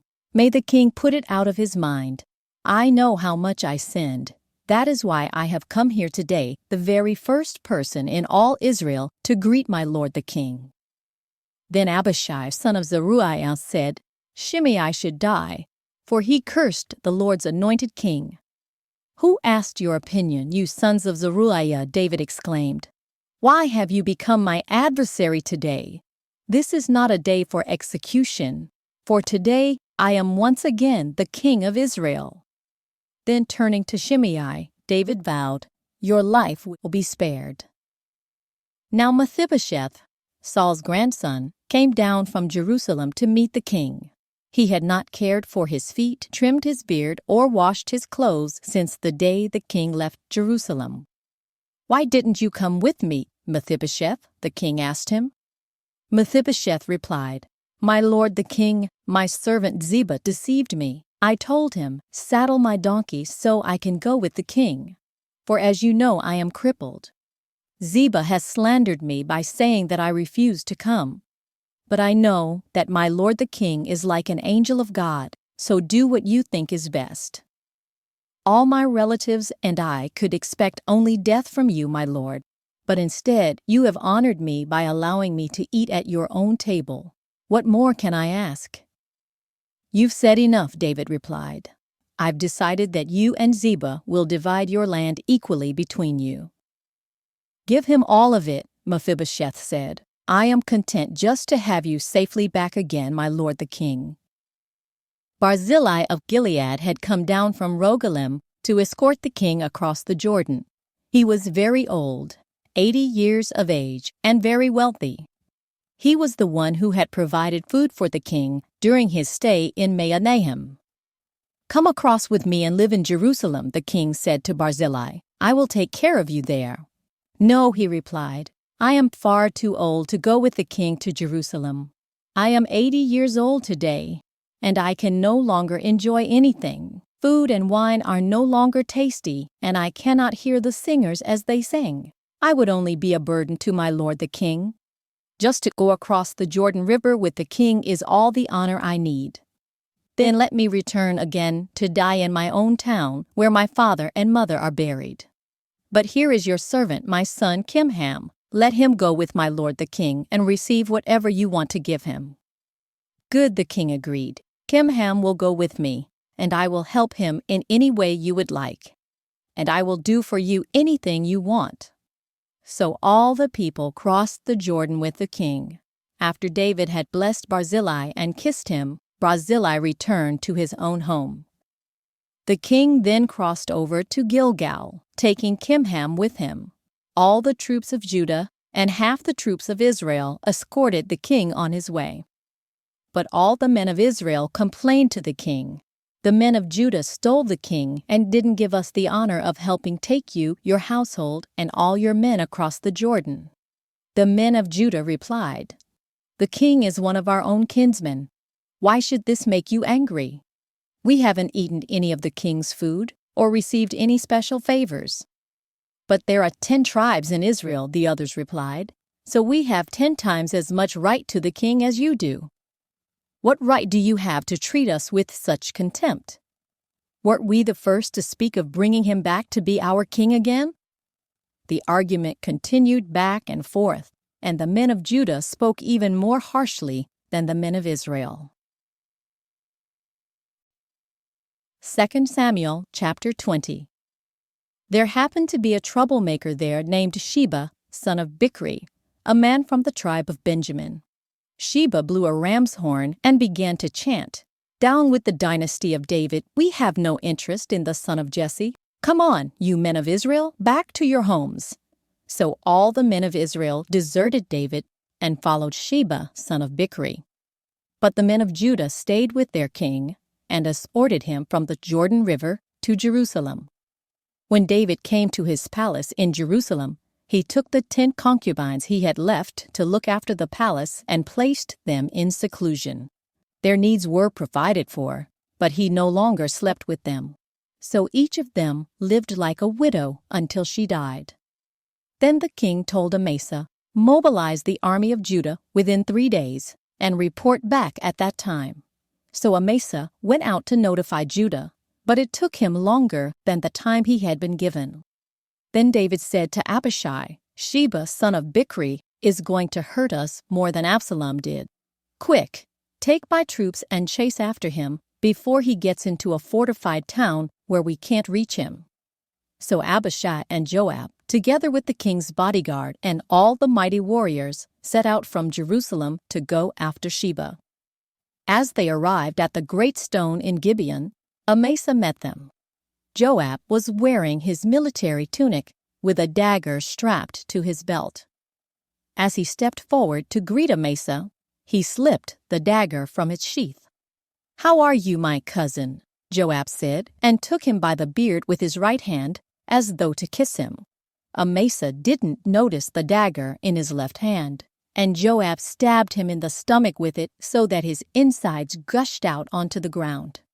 Joab did not need to strike again, and Amasa soon died. Joab and his brother Abishai left him lying there and continued after Sheba. One of Joab's young men shouted to Amasa's troops, "If you are for Joab and David, come and follow Joab." But Amasa lay in his blood in the middle of the road, and Joab's man saw that everyone was stopping to stare at him. So he pulled him off the road into a field and threw a cloak over him. With Amasa's body out of the way, everyone went on with Joab to capture Sheba, son of Bichri. Meanwhile, Sheba traveled through all the tribes of Israel and eventually came to the town of Abel-Beth-Maacah. All the members of his own clan, the Bichrites, assembled for battle and followed him into the town. When Joab's forces arrived, they attacked Abel-Beth-Maacah. They built a siege ramp against the town's fortifications and began battering down the wall. But a wise woman in the town called out to Joab, "Listen to me, Joab. Come over here so I can talk to you." As he approached, the woman asked, "Are you Joab?" "I am," he replied. So she said, "Listen carefully to your servant." "I'm listening," he said. Then she continued, "There used to be a saying, 'If you want to settle an argument, ask advice at the town of Abel.' I am one who is peace-loving and faithful in Israel, but you are destroying an important town in Israel. Why do you want to devour what belongs to the Lord?" And Joab replied, "Believe me, I don't want to devour or destroy your town. That's not my purpose. All I want is a man named Sheba, son of Bichri, from the hill country of Ephraim, who has revolted against King David. If you hand over this one man to me, I will leave the town in peace." "All right," the woman replied, "we will throw his head over the wall to you." Then the woman went to all the people with her wise advice, and they cut off Sheba's head and threw it out to Joab. So he blew the ram's horn and called his troops back from the attack. They all returned to their homes, and Joab returned to the king at Jerusalem. Now Joab was the commander of the army of Israel. Benaiah, son of Jehoiada, was captain of the king's bodyguard. Adoniram was in charge of forced labor. Jehoshaphat, son of Ahilud, was the royal historian.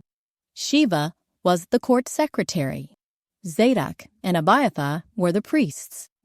And Ira, a descendant of Jair, was David's personal priest. 2 Samuel chapter 21. There was a famine during David's reign that lasted for 3 years. So David asked the Lord about it. And the Lord said, "The famine has come because Saul and his family are guilty of murdering the Gibeonites." So the king summoned the Gibeonites. They were not part of Israel, but were all that was left of the nation of the Amorites. The people of Israel had sworn not to kill them, but Saul, in his zeal for Israel and Judah, had tried to wipe them out. David asked them, "What can I do for you? How can I make amends so that you will bless the Lord's people again?" "Well, money can't settle this matter between us and the family of Saul," the Gibeonites replied. "Neither can we demand the life of anyone in Israel." "What can I do then?" David asked. "Just tell me, and I will do it for you."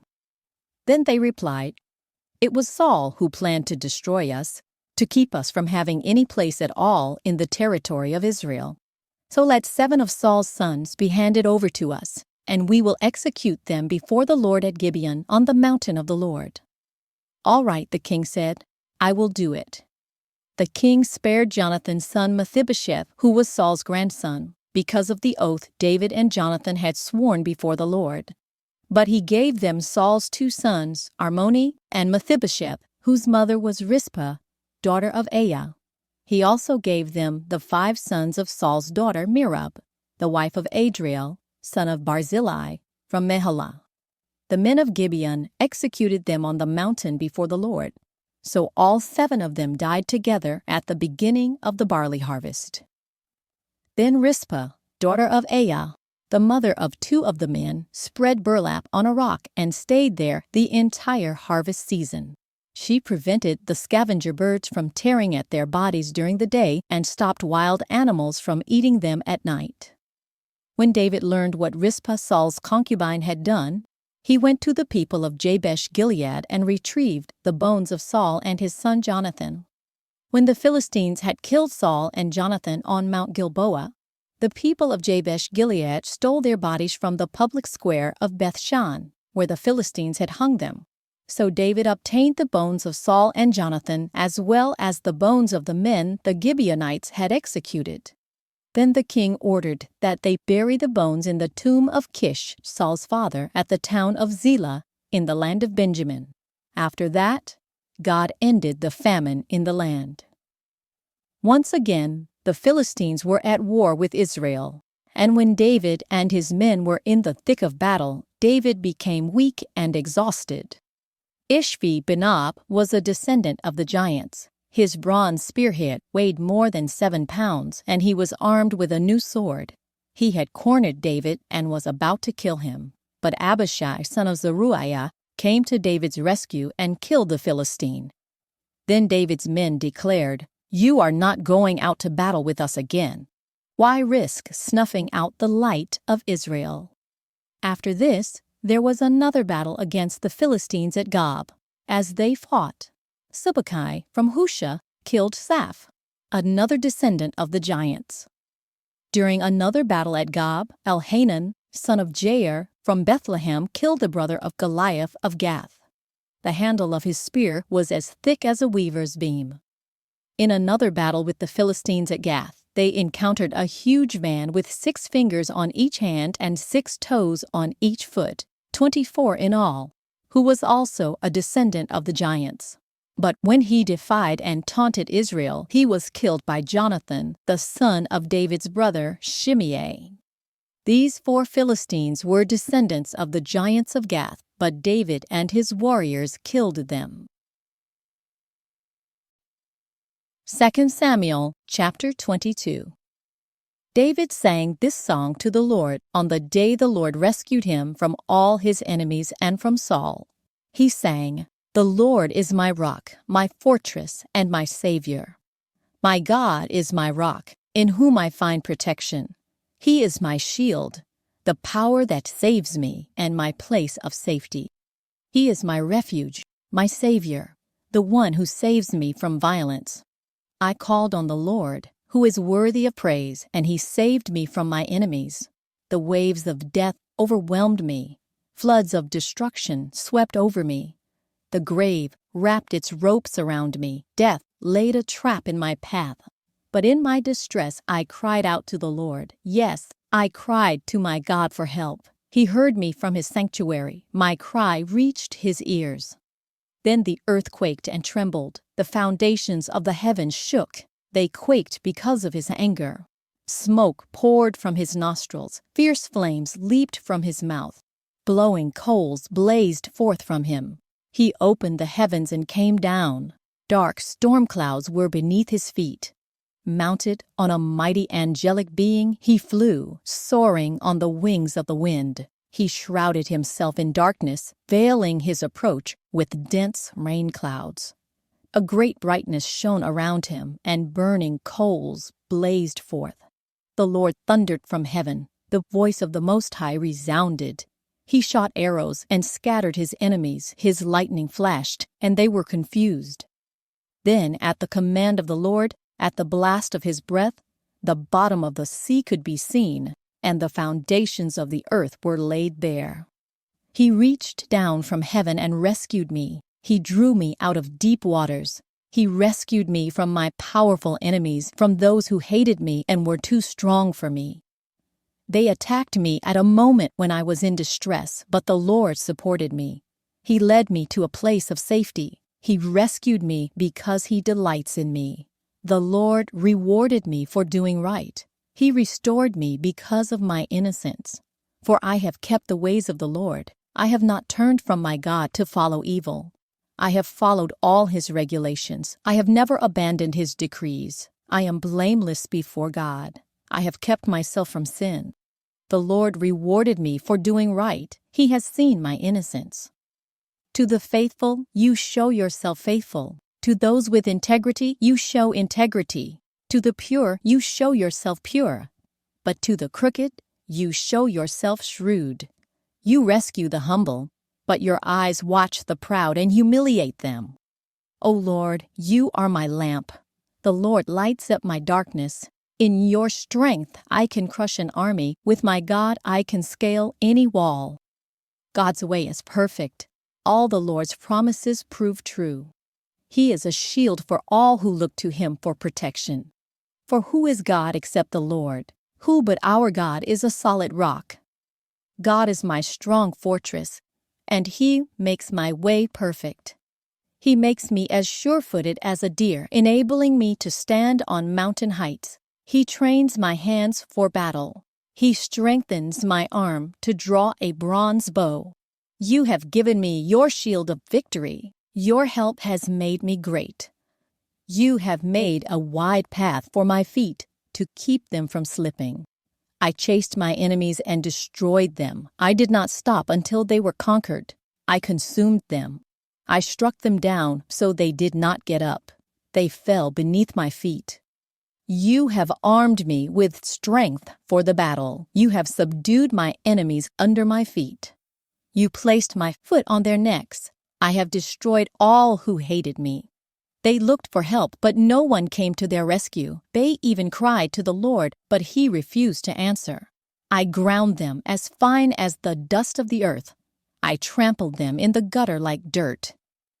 You gave me victory over my accusers.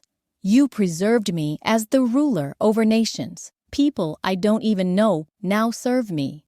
Foreign nations cringe before me. As soon as they hear of me, they submit. They all lose their courage and come trembling from their strongholds. The Lord lives. Praise to my rock. May God, the rock of my salvation, be exalted. He is the God who pays back those who harm me.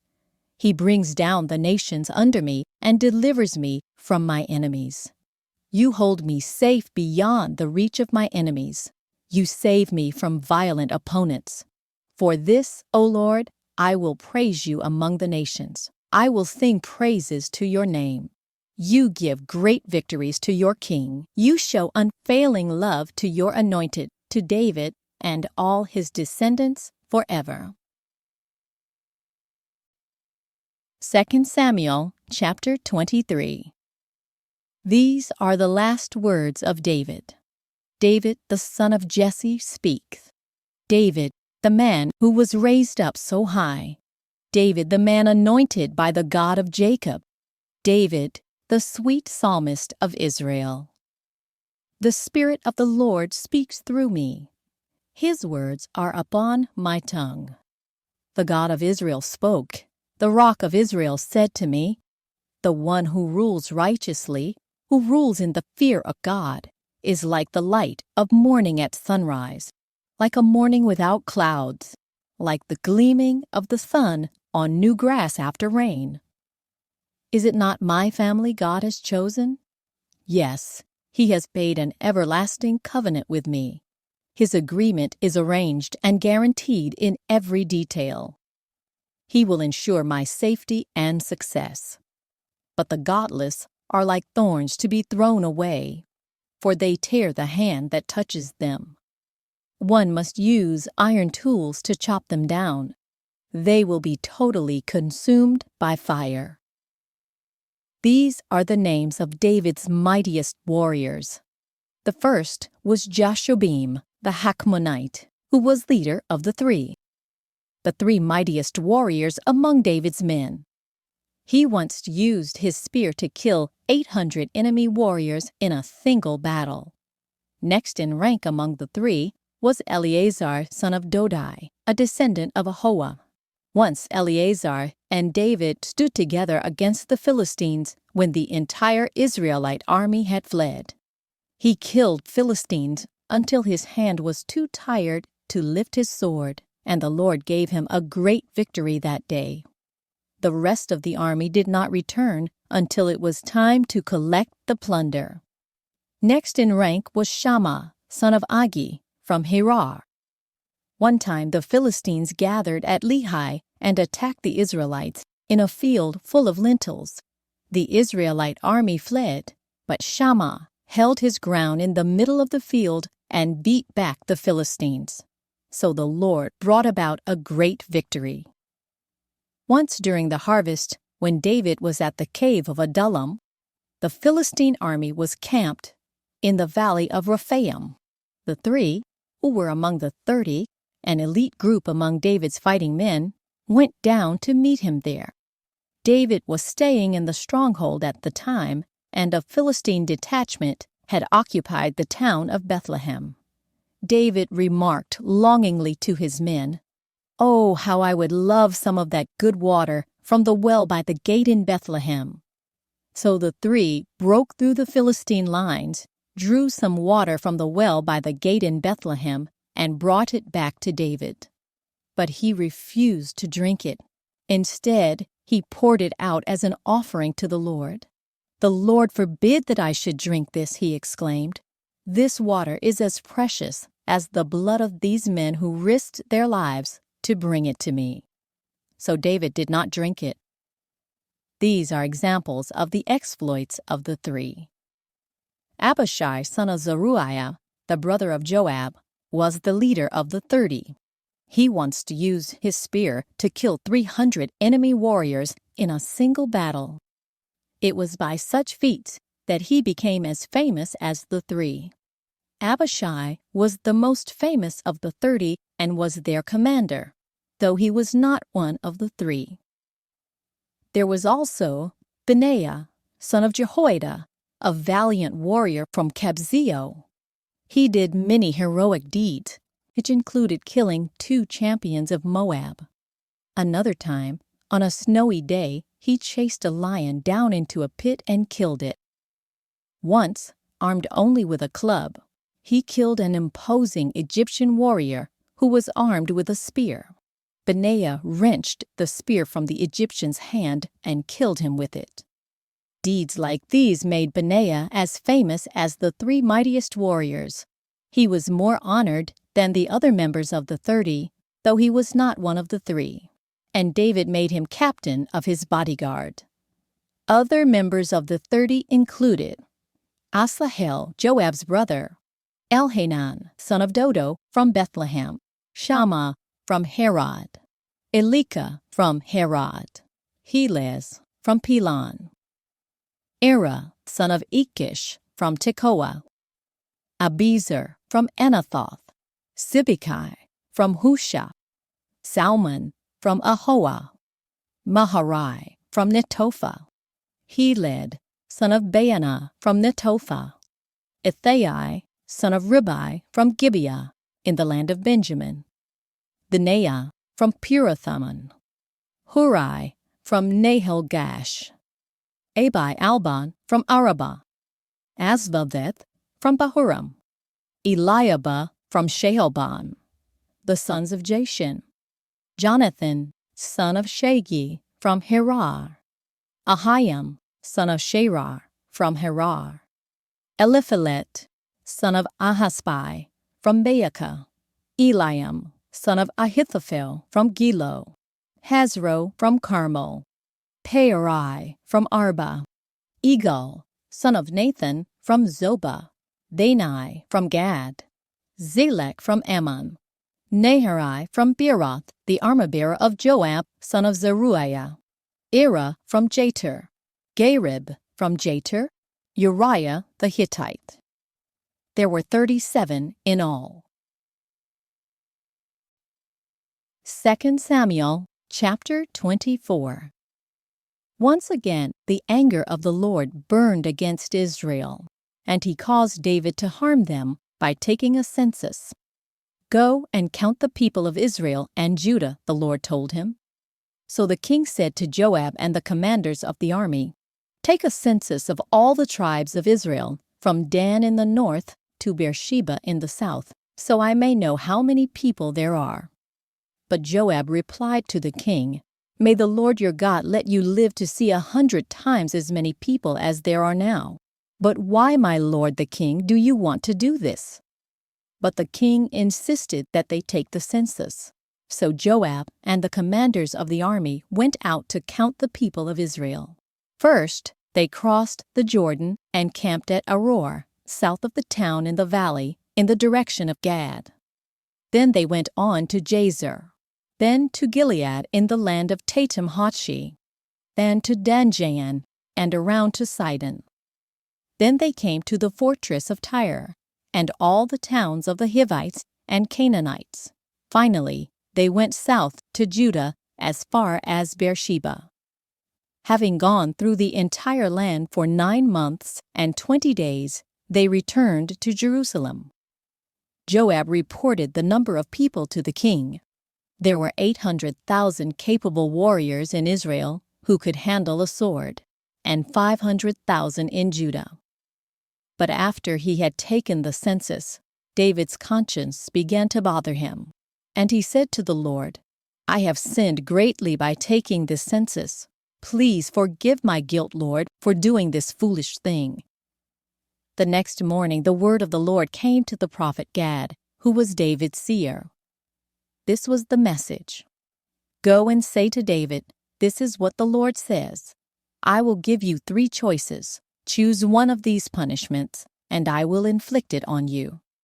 So Gad came to David and asked him, Will you choose 3 years of famine throughout your land, 3 months of fleeing from your enemies, or 3 days of severe plague throughout your land? Think this over and decide what answer I should give the Lord who sent me.